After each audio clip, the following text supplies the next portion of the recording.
Ce court texte illustre la difficulté de rencontrer le Bouddha et son enseignement.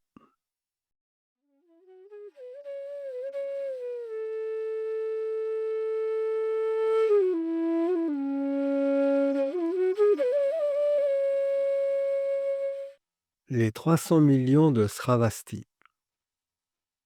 Pour ceux qui, en raison de leurs fautes graves, ne peuvent posséder la bonne racine qui permet de voir le Bouddha, celui-ci enseigna: il est difficile de rencontrer le Bouddha en ce monde. Il est comme la fleur de l'Udumbara qui ne fleurit qu'une fois. Dans le même ordre d'idées, le pays de Stravasti avait une population de 900 millions d'âmes. Parmi ces dernières, 300 millions de personnes virent de leurs yeux le Bouddha. 300 millions en entendirent parler mais ne le virent pas. 300 millions de personnes ne le virent ni n'en entendirent parler. Or, le Bouddha vécut 25 ans au pays de Sravasti, dont 300 millions d'êtres ni ne le virent ni n'en entendirent parler.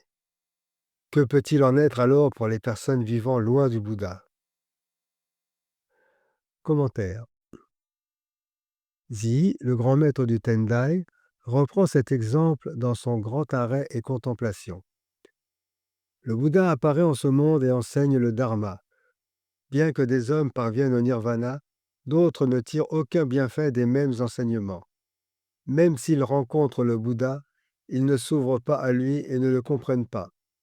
Ainsi, le pays de Chine tout entier ne s'y éveille pas, ne le connaît pas, comme les 300 millions de Sravasti ne l'entendirent pas, ne le virent pas.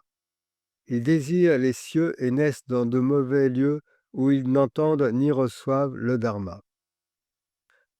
Dans le traité sur les 3 transmissions secrètes, Nichikan Shonin évoque cette légende pour illustrer la difficulté de nouer le lien avec le Dharma, en l'occurrence la doctrine d'une pensée 3000.